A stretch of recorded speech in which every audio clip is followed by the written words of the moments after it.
Hello and welcome. My name is Ansu. If you're new here, consider subscribing down below. Happy New Year, everybody. If you're new here and you're just wondering who is she, well, I was out sick for a couple of weeks, but I did post something. I really tried to post one video while I was sick. It was not fun, but I did do something, okay? Anyway, I wanted to start this new year off fresh. Basically, I just wanted to run over all the books that I read. To start off, I did end up reading 78 books. Goal for 2023 was to read 40 books, and I surpassed that well ahead. I got this website called myearingbooks.com, which basically shows you details, all the little stat details, and apparently I read 41 romance books. I didn't even realize I read that many romances. I genuinely don't remember reading that many romances, so I'm kind of curious. The second closest was 38 mystery novels. And that makes sense to me. Like, I know I read a lot of mystery books. That's been my genre of choice for a little while now. That I can understand. But the romances, I was honestly really surprised by. The author that I read the most from was Lynn Painter, and I read 6 books by this author. Let's talk about all of the books I read in 2023. So the 78 books that I read, and we're just going to go with like a couple of sentences worth of a review, because honestly, I don't think I really remember reading that much. Apparently March was my biggest reading month because I read 15 books, which is crazy to me. I don't remember reading that much. But let's talk about all the books that I read. And the first one I read was Everyone in My Family Has Killed Someone by Benjamin Stevenson. This was given to me as an arc by HarperCollins, and honestly, I was so thrilled with this book. The writing style is great. I genuinely enjoyed it. It's just this mystery about this man whose entire family has killed someone at some point, and he's like going through that story by telling the reader a story. And I thought it was really fun. It was a great book. Next up, I read Carrie Soto is Back by Taylor Jenkins Reid. I love Taylor Jenkins Reid, so this is just not something that would disappoint me. This is about a tennis player's life, essentially, and the ups and downs of it. Of her trying to keep her championship and stuff, and I honestly really enjoyed it. The next one I read was The Thursday Murder Club by Richard Osman. This one has great reviews, like rave reviews. Everyone loves this book. I personally did not like it at all. It follows around this like retirement home where all these I was gonna say all these oh my god. All these like grandmothers essentially are living in this like nursing home, and they're coming together for like this like mystery book club discussion, and they come to know about this murder, and it's just them trying to figure out who killed this person, and that's it. Honestly, I just found these people to be very nosy and annoying. Just nosy and annoying, and not in a good way. I'll tell you another book that I found this to be done well in later on, but this didn't do it for me. I did not like this one. Next one I got to was Finlay Donovan Jumps the Gun by L. Cosimano. How many more times can you say the same story in different books? Like, I think at some point you need to stop. I just found this book to be very repetitive compared to the previous 2 books, and honestly, like, it didn't need to be there. But she at least chose like the love of her life, I guess, so that's something, but I didn't like it. I'm Glad My Mom Died by Jenna McCurdy. This broke me. I've talked about this book so much, and I still stand by it. I love this book.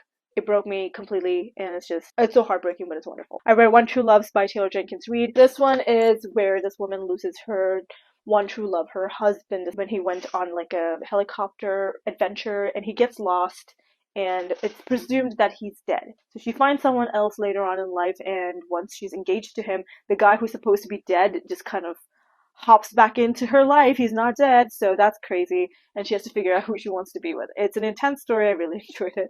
Next up was Nothing More to Tell by Karen M. McManus. Honestly, what was this about?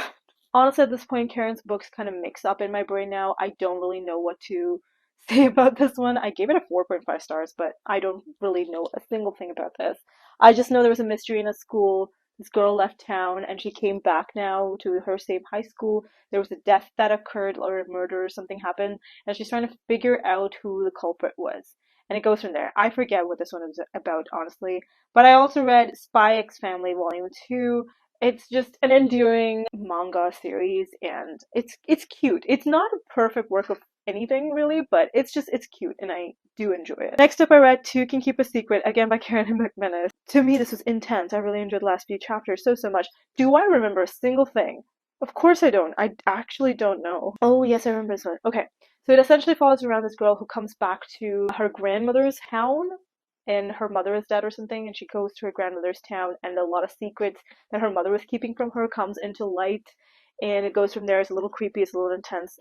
I did enjoy that one. I read Chain of Thorns by Cassandra Clare. I love her writing style. I love this storyline completely. I enjoyed this. There's nothing more to say. There were definitely a lot of 3-star reviews, but I didn't care. It was a 5 for me. The next one was My Imaginary Mary by Cynthia Hand, Brody Ashton, and Jody Meadows. I love this author trio. I think they're so fantastic. They just tell these stories coming out of the book and talking to us, the reader or the listener, essentially talking about these historical women and their lives, but making it with a little bit of a magical or fantastical twist, and I really enjoy it. Then I read The Personal Assistant by Kimberly Bell. This lady gets a job as a personal assistant, and she goes missing, but it's after she posts a specific video of her boss essentially saying something crappy about a teenage girl who dresses a little scandalously. Things go really crazy after that. Police are investigating this lady because they think that she killed the personal assistant. Then I read Better Than the Movies and also Better Than the Prom by Lynn Painter, so it's like a little novella after Better Than the Movies.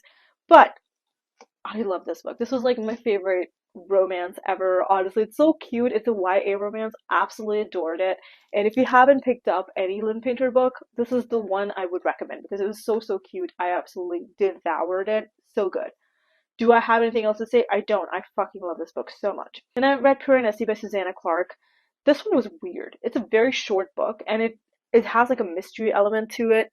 It was a really oddball, but I would still recommend it because by the end of it, it was pretty interesting. I don't know how to explain it. This, like literally the writing style drove me nuts, but I still really enjoyed it. And yeah, it's a short book, so I would still recommend you guys to pick it up. Then I read You'll Be the Death of Me by Karen McManus. Do I know what this is about? Of course not. Literally, this was my review. This feels like it went through a cookie cutter. The characters and their motives seem fairly obvious in this one, maybe because I've read a couple of books similar back to back by the same author. I think there were like 3 different characters we're following around in this book, and there's like a murder that happened, and we're trying to figure out like who is the actual culprit of it, things like that. Honestly, everything kind of meshed together with this author, and I don't think anything is like completely different from the other. Everything seems very similar to each other now. Then I read Mr. Wrong Number by Lynn Painter as well, and I absolutely loved it too. I thought it was adorable. This is an adult romance. Of course, in the title of it, you can kind of understand this woman is living with her brother and her brother's roommate, and she starts texting randomly with this guy who she really hits off with, but we soon realize the brother's roommate is the same guy who is Mr. Wrong Number. Romance ensues, a lot of confusion ensues, and honestly, I really enjoyed it. I really like this book one. Next up, I read Booked to Die by John Dunning. I got this book only because I went to Book Outlet. I saw the cover of this book, and I was like, I have to get that. I didn't like this one at all. The mystery aspect of it was just very mediocre and lackluster. Did not really care for it. Writing style, it was like, I know it feels like it was written in the 90s, so the way that it was written and everything, it was just completely different than what I would have expected or wanted. I didn't like it. Fangs by Sarah Anderson is a graphic novel. It's super cheesy, super cute, and I absolutely adored it. It's about this romance between a vampire and a werewolf. It's so cute. If you haven't read this one, just pick it up. I think it's so cute. It's perfect. I loved it. The Soulmate by Sally Hepworth I got from NetGalley, and ooh, this was something else. We're following around this family who are living on like this cliff top. A lot of people choose this cliff top to kill themselves, and the man kind of stops everyone from dying, but one day it seems that he pushed someone down the cliff. And the woman is like, do I even know my husband? And things go from there. It's intense. I really enjoyed it. The Fine Print by Lauren Asher. This is super popular, and a lot of people really love the series for some reason. I picked the first one up. Fucking hated it. I still gave it like 2 or 3 stars, but honestly, this is quite a bit of trash. This one... It follows around this billionaire guy and this woman who's very like artsy and is trying to build a case of like, this is how an amusement park needs to be, and she gives all these ideas. This guy really gets infatuated with her, and a wrong number text kind of happens, and they kind of fall in love with each other. There's miscommunication. There's also the fact that this woman, she's been through like depression and stuff, but also she is very charming, and she laughs at everything. Like literally everything. Anyone could say the most regular sentence and she'll be laughing her head off. Like honestly, At some point, it got very annoying. I did not like the main woman character, and I was just like, I did not care for it. And also, there's so much smut. Like, you should have warned me about the smut. I did not see that coming. It was a lot. Next up, I read Accidentally Amy by Lynn Painter. Are we even halfway there? No, we're not, my dear friends. Around this woman who went to Starbucks and grabs an order that says Amy because no one really claimed it, and this guy sees her and thinks she's cute, whatever, and then ends up actually meeting her at his workplace where he's the boss of that workplace. And obviously her name is not Amy, so he's upset. The next few books I read were Lore Olympus volumes 1 through, I think I read volumes 1 to 3. This is a graphic novel series, and I think you can also find this as webtoons, like you can find it for free, but the artwork is so, so beautiful. It just follows around Greek mythology with like Hades and Persephone and their like little love story. And it's intense, but it's quite funny with Hades. I really enjoy seeing that character a lot. I think it's really great. If you haven't picked these ones up, I really, really recommend you guys to do it. It's so fun. Next, I read another mystery, which is Mimi Lee Gets a Clue, and also the second book, which was Mimi Lee Reads Between the Lines, by Jennifer J. Chow. This one follows around this woman who has like a pet store. She threatens a guy, and the next day he ends up dying, so the police suspect her. She gets this random cat, and the cat can talk to her. So that was an interestingly weird concept, but it's really fun. It's an oddball, but I really liked it. Then I read the Mortal Instruments graphic novels. I think I read 3 volumes. Honestly, Mortal Instruments, like a manga artistic style, but it was fun. It was a good refresher of the books that I read when I was like 13 or 14 years old, and it was really fun. I got to Twice Shy by Sarah Hogel. I had so many good expectations for this, but it just really disappointed me. Did not care for it. The Family Secret by Kirsten Modulin. Again, high expectations, didn't live up to it. I do have a worst books that I read in 2023 video, so I think that was also there in it, so I'll talk more in detail in that one. Tomorrow and Tomorrow and Tomorrow by Gabrielle Zevin. If you have watched my channel, you know I didn't like this one. This was super popular, didn't care for it. Again, worst books of 2023. It hit that list. Next up, I read The Adventures of Amina al-Sirafi by Shannon Chakraborty. Pirate woman trying to get some money, and she does a lot of adventurous things. It's really fun. I really enjoy this one. Highly recommend. Paper Names by Susie Liu. This one, I didn't expect to like it as much. I think they're Chinese Americans, they're immigrants, and their struggles. I liked it. I thought it was pretty fun. Then I got to Don't Go Down There by Kirsten Modulin. This was really, really fun. This is super straightforward. There's nothing too crazy or anything like that. I still liked it. Then I read Where the Rhythm Takes You by Sarah Des. This one is very colorful. It follows around this romance between this girl and a boy in their teenage years. The guy becomes this superstar, rock star guy, and she's still living in the resort in Tobago, and it's like a family resort, and she didn't leave. There's a bit of talk about cancer, death, romance. I personally thought it dragged a little bit, and I don't know. I found the main character to be a little bit annoying, but it was still good. Then I read Yellow Face by R.F. Kuang. This was highly anticipated. I did quite enjoy it, but I think I like some of the other books by R.F. Kuang more. But this was still interesting and fun. But weirdly enough, I felt bad for the white woman and not the Asian woman. Um, the Asian woman is kind of a bitch, and I feel like she deserved it.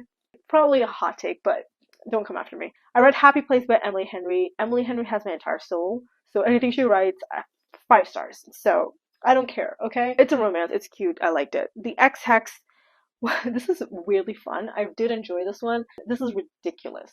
Like, absolutely ridiculous. But it's a fun, witchy story, and I liked it. Wrong Place, Wrong Time by Gillian Malik. Wrong Place, Wrong Time by Gillian Malik. Wrong Place, Wrong Time by Gillian McAllister.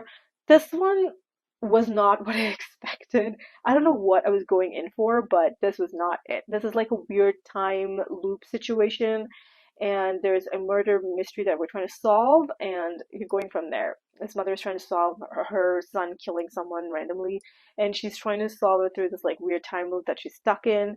And it's weird, but it was enjoyable. Then I read The Very Secret Society of Irregular Witches by Sango Mandana. It's super endearing. It's a cute story. It's kind of like the Ex-Hex with the witches and stuff, but I think it's really fun. Kismet Connection by Ananya Devarajan. Honestly, super cute. There's a bit of miscommunication. There's friends to lovers. It's adorable. I did enjoy it. Not my favorite, but it was still pretty enjoyable. Then I read The True Love Experiment by Christina Lauren. Again, not my favorite, but it's a cute story with this like love experiment TV show, kind of like The Bachelorette.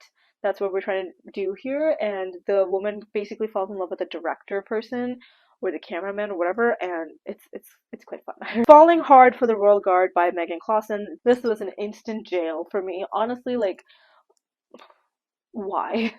This is one of the worst books I read in 2023. It's in that video. I have more details than that. How to Kill Men and Get Away with It by Katie Brent. This is weirdly interesting. You have some very creative ways to kill people. Is that a bad thing to say? Because I feel like the FBI come after me if I say things like that, but The Do-Over by Lynn Painter. I really like this one. This one is also a time loop situation where this girl is stuck with a boyfriend and she keeps seeing that he's cheating on her and she's trying to figure out what's going on and is stuck in Valentine's Day.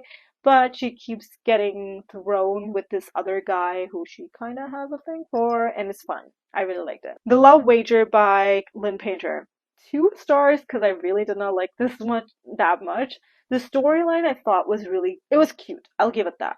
But the main character, the main guy, honestly, like such a dickhead. He wants to control everything and he was just not a good person and I didn't like him. So this was an instant 2 stars for me, 2.5 stars. I didn't really care for it. Little Fires Everywhere by Celeste Ng. I didn't expect to actually like this book, but this was drama, and I loved it. I was living for it. It was just too fun to get through, and I really enjoyed it. Vera Wong's Unsolicited Advice for Murderers by Jessie Q. Satanto. This is about a grandma who's super nosy, gets into everybody's business. There's a murder that occurs, and she's trying to solve it. And even though she's nosy, she's also very endearing and cares about people, and you can really see it. This is how you do the Thursday Murder Club, but well. Nosiness is there, but she's very endearing. That's what I wanted, but that other book didn't do it. The Inheritance Games by Jennifer Lynn Barnes. Everyone seems to love this series. I didn't care for it. I didn't really like the mystery of it. This is not what I expected, really. I felt like it would be more like a Knives Out situation, but it really wasn't. The synopsis makes it seem that there's a murder that occurred once our main character goes into this mansion place to get her inheritance, but the murder already happened like years ago. The Light We Carry by Michelle Obama. It's Michelle Obama. 5 stars. I don't have anything to say about it. Just Another Missing Person by Gillian McAllister. This one was an arc by HarperCollins for me as well, and I thought this was pretty enjoyable to read. It is a detective story, and we're following around this woman and her trying to solve this like missing persons case, and it's interesting. I liked it. Five Survive by Holly Jackson. This was intense. Like, it was very obvious, like, who's gonna die and everything, and, like, what's happening. But the story itself, I thought was pretty fun. Sometimes a Lie by Alice Feeney. It was weird and it was okay, but there was, like, a little twist in this book that I found pretty interesting. It might have been very obvious to some people, but to me it wasn't super obvious, but I did enjoy it. It was pretty good. Highly Suspicious and Unfairly Cute by Talia Hibbert. It's honestly supposed to be a cute YA romance, but it didn't hit as hard as I thought it would. But there's also this friends to enemies to lovers kind of a situation going on, their adventures and stuff. I didn't really like that part, but it was still good. Good Bad Girl by Alice Feeney. This missing child, and we're trying to figure out like what happened to that kid. I think there was like a retirement home where his grandmother escapes the retirement home, and someone also dies in that retirement home, and we're trying to figure out who killed her and everything connects towards the end, and it's just a ridiculous connection. But it was still enjoyable, but it was weird. Let's just leave it at that. Red Rising by Piers Brown. I didn't like this one. I give it like 3 stars. Like, honestly, I don't think it was interesting. And also there's just too much gore and blood for no reason. Really. I don't see why this was the case. Didn't really enjoy it. Howl's Moving Castle by Dinah Wynne Jones. I wanted to like this more than I did. This is a middle grade fantasy, and people have raved about this. I didn't really care too much about it. It was okay, at best. None of This Is True by Lisa Jewell. This one follows around this podcaster and this random lady who like approaches her. They have the same birthday. This woman gets a little creepy, and it's an interesting one. I really liked it. I read the Mindfuck series, which has 5 books in it, and honestly this is super intense, really filled with smut, hardcore rape, hardcore murdering. It's crazy. It's very, very intense. If you're not ready to read it, do not read this because it is very triggering. Even if none of these things happen to you, it can be triggering. Like, it's that bad. But the story, the mystery of it and everything is intense, and I really enjoyed it. And honestly, it's not a work of art or anything like that, but it was so incredibly fun to read. Next one I read was The Only One Left by Riley Sager. Riley Sager has a weird writing style, but I still enjoyed this one. This one is supposed to be a little gothic mystery, but I didn't really see the gothiness in it. It was still really intense, really fun, but the story is really good. I really liked it. Then I read A River Enchanted by Rebecca Ross. This is an interesting like fantasy story. Like I know it's like a duology, but I don't honestly think that I would read the second one because I don't really mesh well with the storyline. It has this world where whatever you say kind of travels with the wind. It's an interesting concept, but I think it didn't really mesh well with me, and I didn't personally like it as much as I'd like to, but it was okay. Then One for the Money by Janet Ivanovich. This is the first book in the Stephanie Plum series. It's like a billion books long, and I give it like 2 stars. Didn't really like it. You can really tell this book was written in the 90s, and I think this is also there in my worst books of 2023, so if you need to know more details, it'll be there, my friends. You Can Trust Me by Kirsten Modglin. This one is weird. I think the last 20 to 30% of this book was like really intense, but the rest like it's kind of weird. It's just this woman on a cruise who goes missing, and obviously her boyfriend or husband or whatever is suspected most. The Housemaid by Freda McFadden. Loved it. This is really, really good. This one's basically a maid who moves into a house, and it seems like such a great opportunity, but soon she realizes that the woman who hired her is kind of weird, bipolar almost, and is trying to be cagey with her. Seems like is also locking her up in the attic, which is crazy. And yeah, it's very intense. I really enjoyed this book. The List by Kirsten Modglin. This was instant jail as well. I don't understand this book. This kills a lot of little kids for no apparent reason. And honestly, I don't know how people were standing for what was happening in this town. Again, like this is absolutely trash. This is also the worst books of 2023. And She Was Gone by Lisa Jewell was weird. I wanted to like it, but I didn't like it as much as I would have liked to. This one is weird. It follows around this missing girl. When she was like 15, she goes missing. This mom has 2 other kids who she treats like absolute trash. And by the end of it, they're like best buddies, and I don't understand. It was not the best. Fourth Wing and Iron Flame by Rebecca Yarros.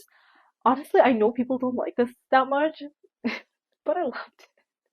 I think I gave the first book like 4 stars, the second 3. But the first one I felt like was more intense, where there was a lot of dragons involved. The interaction these characters had with the dragons was intense. Really enjoyed that aspect of it. Overall, I just really enjoyed it. Next, I did read Spy Family Volume 3.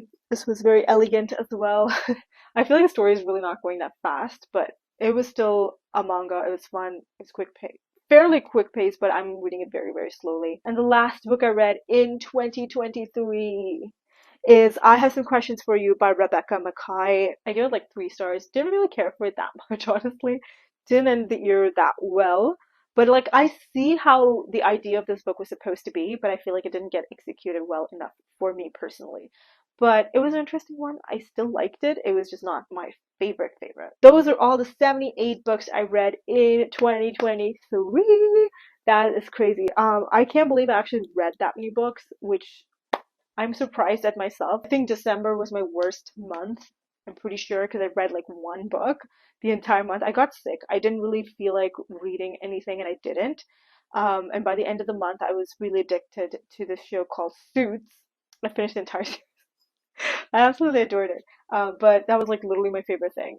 Yeah, so I didn't really read anything at all. That is it. If you're new here, hi, welcome. My name is Ansu. Hit that subscribe button and that notification bell to be notified every single time I upload a new video. Thanks so much for watching. I'll see you all next time with another one. Until then, I'll talk to you all in the comments. Bye!